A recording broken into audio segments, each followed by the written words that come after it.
I am continuing my ballet essays, and this one is called Ballet Superstitions and the Rituals of Bad Luck to Create Good Luck. In general, dancers are an amazing group of people. We work hard, we compete mostly against ourselves, we play outrageously, and we form bonds that will forever stand the tests of time. We are a tight-knit group because ballet is a battlefield that is bloody, brutal, and brilliant. Injuries in ballet during my generation used to end a career with one wrong move. It was a fleeting fantasy for some and a graveyard for the dreams of others.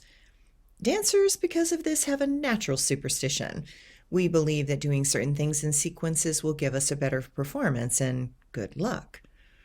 Those superstitions include such things as eating specific ways before performances to preparing for difficult moments in a show by breathing in certain patterns before going on stage. I, of course, had my personal preferences. My rituals included complex patterns such as eating pasta at noon before a show. I needed the carbo load to have the extra energy for a performance. But I did not want to eat it right before because it would make me feel as if I had lead in my stomach. Once I got to the theater, I would drink a cup of coffee and have a chocolate bar. Oof, thinking about it now gives me a cringe.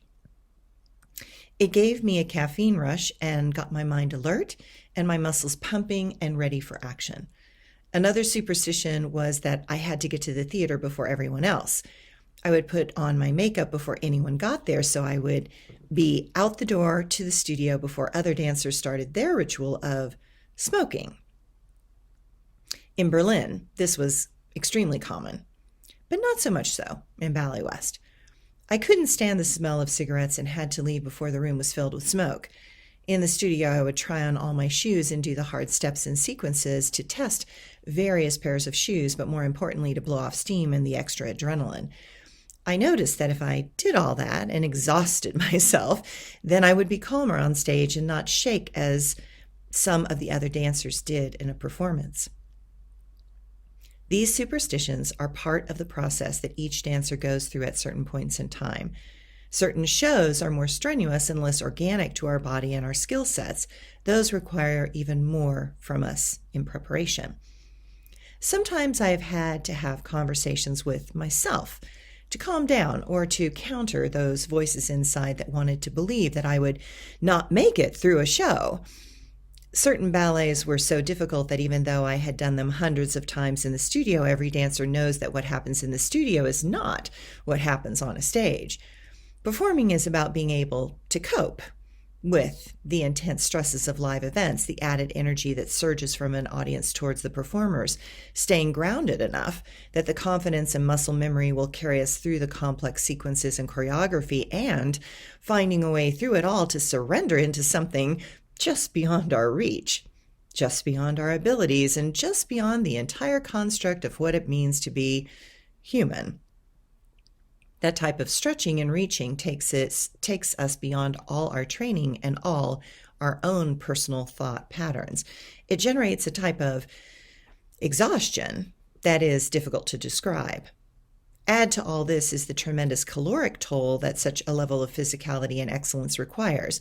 Yes, dancing is hard enough on the body, but there is a level that even the dancers too often forget that requires a type of intense concentration and a type of mental effort and control over a twisting and turning and jumping body. Many absolute truths are always seeming to work against us, such as gravity. Dancers have an ability to find ways to suspend the rules of science for brief moments, and that is what makes dancing so alluring, beautiful, and spiritual. But that unconscious and conscious understanding of how to do that in brief moments taught me that if some rules can be bent, then perhaps others can be broken. Dancers lean into those edges where science and mysticism touch, and on that edge is something special.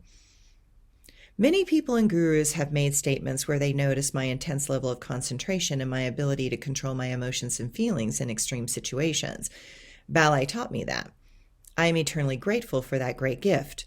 I would marvel at certain performers who seem so comfortable that they appear to be charismatically relaxed in almost all settings, but all dancers know that appearances can be deceiving. Every dancer knows what it takes to be able to do those hard things, and even when someone appears to do it effortlessly, we know how much repetition such a skill takes. Talent is one thing. It is a gift from the divine to have a certain level of coordination and meticulous connections between the mind and body, but all talent must be honed and shaped by the determination of the soul. Talent without determination goes nowhere. Determination alone will not always get us there, but it will get us quite far. The problems that dancers face is always in our own mind. We are notorious for seeing fault in everything. While something can look great from the front, it may not look as great to those seated in the audience on the side or to those standing in the wings. Ballet is all about being aware of the visual angles on a stage and to be able to perceive what others might be seeing. I remember attempting to look at the angle of my foot in an arabesque from all the various positions off the stage. Such a task is a mind-bending exercise and one that can lead to tremendous frustration. I've watched dancers repeat difficult sequences to the point that they are so fatigued that they are failing and becoming more sloppy with each continued attempt. What makes a greater difference is not just in blindly repeating a sequence, though it is great for strength building, but in being able to objectively analyze what is going wrong and make the slightest of adjustments that will allow for success. That very small shift often comes from a mental image or a mental suggestion from another dancer, another person, such as a teacher, or the inspiration from a choreographer as she demonstrates what they want, the effect they are going for, and the emotional content of that particular moment on stage. To change the flow of our body, we learn that we first must learn to change our own mind. We learn to change it by accommodating and integrating other ways, other thoughts, other intentions, and other ways of seeing that particular pattern.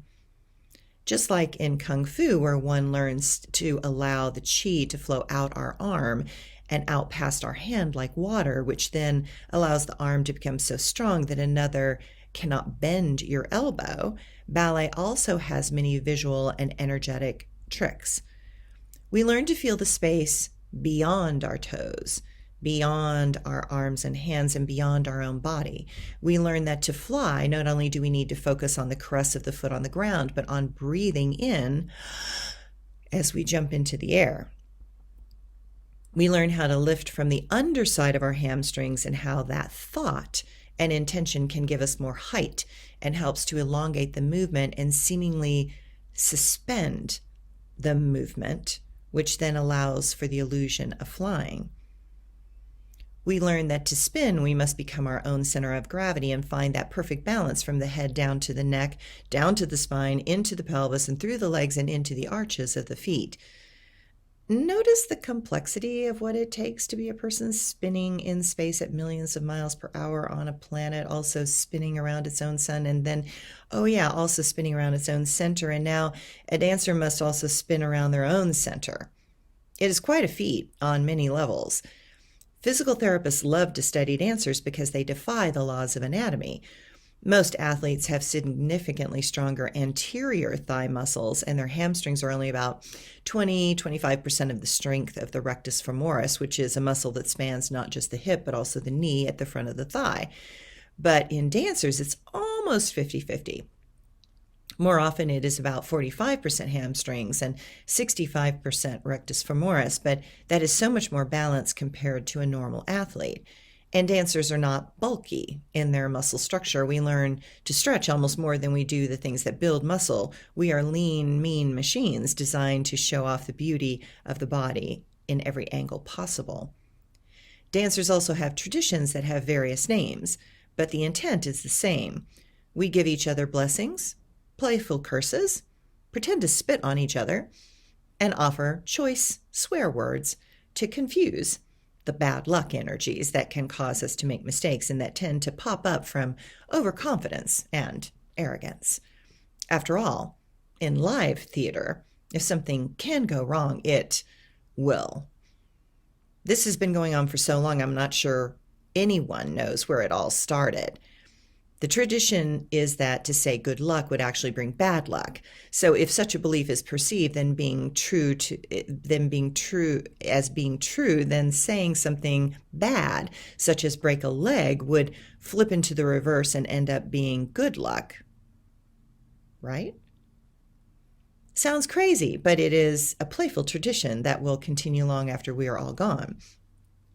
In Germany, I learned the phrase toi toi toi.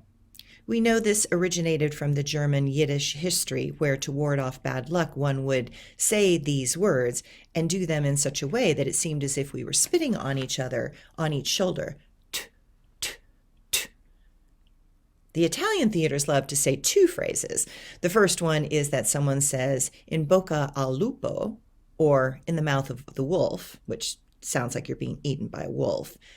Then the other person needs to do the correct response, which is crepe il lupo, which translates as the wolf shall die. Don't you love that? So if you're getting eaten by the wolf, then you are poisoned to the wolf and the wolf actually ends up dying. Interesting. This Italian bit of gelato came historically from hunters bonding together in dangerous moments in difficult situations. Wishing for danger was believed to turn danger into delight. The French have their own particular twisted and humorous curse. Opening night, you would say the word merde, which translates as shit in French. We know that this one started in the 19th century in Paris. What would transpire was that the more successful a ballet was, the more carriages arrived to the Paris Opera.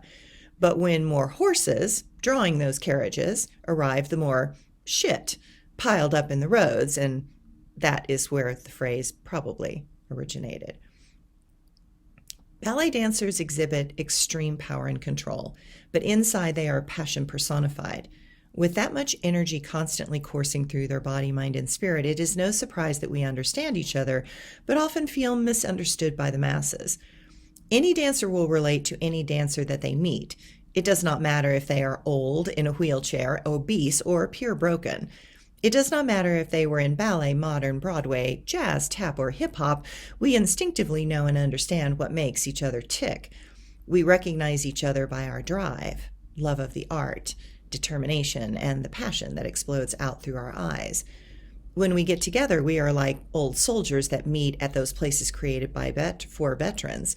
Such places are important to soldiers because only those that have gone through what they have gone through really understand and give valid feedback to another. Those that have not been on a battlefield do not carry the scars or the haunting memories that linger within. Dancers are no different. When we gather, we celebrate and share stories. When we are together, we are happy and we shift out of the constructs of the real world and back into the magic that captivated us so long ago. A dancer never stops being a dancer. He or she is always watching and feeling into situations more than a normal person. For us, most people seem like camels. They have learned to survive by carrying water on their back and having big flat feet to walk across the hot sands of time, but most are not awake. They are busy surviving, not thriving. They are being driven by life. They are not choosing the direction and allowing joy to explode through their being. Dancers seek a moment that is deeply personal and so magical that the memory will continue to carry us forward through the process of aging and even death. If you ever have a chance to talk to a dancer about their experience, take advantage of that moment. You will watch something unfold like a beautiful origami swan. And for a brief moment, you will feel the magic that still lives and thrives inside a soul. I hope that this ignites your soul to remember that you are so much more than you currently perceive.